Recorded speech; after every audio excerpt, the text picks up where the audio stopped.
സംസ്ഥാന സർക്കാരിനെ രൂക്ഷമായി വിമർശിച്ച് താമരശ്ശേരി രൂപത. ജനങ്ങളുടെ ജീവന് സംരക്ഷണം നൽകാൻ സാധിക്കുന്നില്ലെങ്കിൽ സർക്കാർ രാജിവെക്കണമെന്ന് താമരശ്ശേരി ബിഷപ്പ് മാർ റെമീജിയോസ് ഇഞ്ചനാനിയൽ പറഞ്ഞു.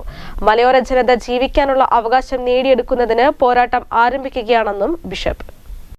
സംസ്ഥാനത്ത് വന്യജീവി ആക്രമണം തുടർക്കഥയാവുകയും അതിന്റെ ഒടുവിലത്തെ ഉദാഹരണം ഇന്നലെ കക്കയത്ത് സംഭവിക്കുകയും ചെയ്ത പശ്ചാത്തലത്തിലാണ് സർക്കാരിനെതിരെ കടുത്ത വിമർശനവുമായി താമരശ്ശേരി രൂപത രംഗത്തെത്തിയത്. ജനങ്ങളുടെ ജീവന് സംരക്ഷണം നൽകാൻ കഴിയാത്ത സർക്കാർ രാജിവെക്കണമെന്നാണ് ബിഷപ്പ് മാർ റെമീജിയോസ് ഇഞ്ചനാനിയൽ ആവശ്യപ്പെട്ടത്.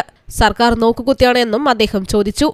സ്വന്തം കൃഷിയിടത്തിൽ ജോലി ചെയ്തുകൊണ്ടിരുന്ന അവരാച്ചൻ ചേട്ടനെ കാട്ടുപോത്ത് ആക്രമിച്ചു എന്നുള്ളത് ഞെട്ടലോടെയാണ് നമ്മളെല്ലാവരും കേട്ടത്. ഈ ദിവസങ്ങളിലെല്ലാം എല്ലാ മലയോര പ്രദേശങ്ങളിലെല്ലാം കാട്ടുമൃഗങ്ങൾ ആക്രമിക്കുകയാണ്, നമ്മുടെ സഹോദരങ്ങൾ കൊല്ലപ്പെടുകയാണ്. ആനയുടെ ആക്രമണത്തിൽ, കടുവയുടെ ആക്രമണത്തിൽ, കാട്ടുപോത്തിൻ്റെ ആക്രമണത്തിൽ, കാട്ടുപന്നിയുടെ ആക്രമണത്തിൽ ജീവിക്കാനുള്ള അവകാശം നമുക്കില്ലേ? എങ്ങനെ ഇനി കുട്ടികൾ സ്കൂളിൽ പോകും? എങ്ങനെ ഒരു കൃഷിയിടത്തിൽ ഇറങ്ങാൻ സാധിക്കും ഒരു കർഷകന്? ഇത് സർക്കാർ നോക്കുകുത്തിയായിട്ടിരിക്കുകയാണ്.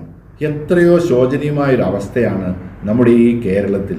സാക്ഷര കേരളം എന്ന് പറയാൻ ലജ്ജിക്കുകയാണ്. നമുക്കങ്ങനെ പറയാൻ സാധിക്കുകയില്ല. ഇവിടെ നിയമങ്ങൾ ആവശ്യമുണ്ടെങ്കിൽ അത് തിരുത്താൻ എന്തുകൊണ്ട് വൈകുന്നു? തമിഴ്നാട് സർക്കാരിന് സാധിക്കുമെങ്കിൽ എന്തുകൊണ്ട് കേരള സർക്കാരിന് സാധിച്ചില്ല? സത്വരമായ നടപടികൾ സ്വീകരിക്കണം. ശക്തമായ പ്രതിഷേധവുമായിട്ട് ഞങ്ങൾ നീങ്ങും. നിയമത്തിൽ തിരുത്തൽ വരുത്താൻ എന്തുകൊണ്ടും സാധിക്കുന്നില്ല. തമിഴ്നാട് സർക്കാരിന് നിയമം തിരുത്താൻ സാധിക്കുമ്പോൾ കേരളത്തിന് എന്തുകൊണ്ട് സാധിക്കുന്നില്ലെന്നും ബിഷപ്പ് ചോദിച്ചു. സർക്കാരിന്റെ ഭാഗത്തുനിന്ന് എത്രയും പെട്ടെന്ന് നടപടി ഉണ്ടാകണം. അല്ലാത്തപക്ഷം ശക്തമായ പ്രതിഷേധമായി രംഗത്തെത്തുമെന്നും ബിഷപ്പ് മാധ്യമങ്ങളോട് പറഞ്ഞു. ഞങ്ങൾ ചോദിക്കുന്നു സർക്കാരിനോട്, ഞങ്ങൾക്ക് ജീവിക്കാൻ അവകാശമില്ലേ? ഞങ്ങൾക്ക് അതിന് സംരക്ഷണം നൽകാൻ നിങ്ങൾക്ക് സാധിക്കില്ലെങ്കിൽ നിങ്ങൾ രാജിവെച്ച് ഇറങ്ങിപ്പോണം. എത്രയോ തവണ ഞങ്ങൾ ആവശ്യപ്പെടുകയാണ്. ഞങ്ങൾ ജനപ്രതിനിധികളാണെങ്കിൽ ഞങ്ങളെ സംരക്ഷിക്കൂ, ഞങ്ങളുടെ പാവപ്പെട്ടവരെ സംരക്ഷിക്കൂ, ജീവിക്കാൻ അനുവദിക്കൂ, ആവശ്യമായ നിയമങ്ങൾ മാറ്റി എഴുതൂ. ഞങ്ങളുടെ ഈ അവസ്ഥകൾ തീർച്ചയായിട്ടും നിങ്ങൾ പരിഗണിച്ചേ മതിയാകൂ. കൊല്ലപ്പെട്ട പ്രിയപ്പെട്ട അവരാച്ചൻ ചേട്ടൻ്റെ കുടുംബത്തെ സംരക്ഷിക്കണം. ഭാര്യ തളർന്നു കിടക്കുകയാണ്. അവർക്ക് ഇനി ആര് നോക്കും? അവരെ ആര് സംരക്ഷിക്കും? അതുകൊണ്ട് അവർക്ക് ആവശ്യമായ സഹായം, അവരുടെ ചികിത്സ പൂർണ്ണമായിട്ട് സർക്കാർ ഏറ്റെടുക്കണം. മക്കൾക്ക് ജോലി നൽകണം.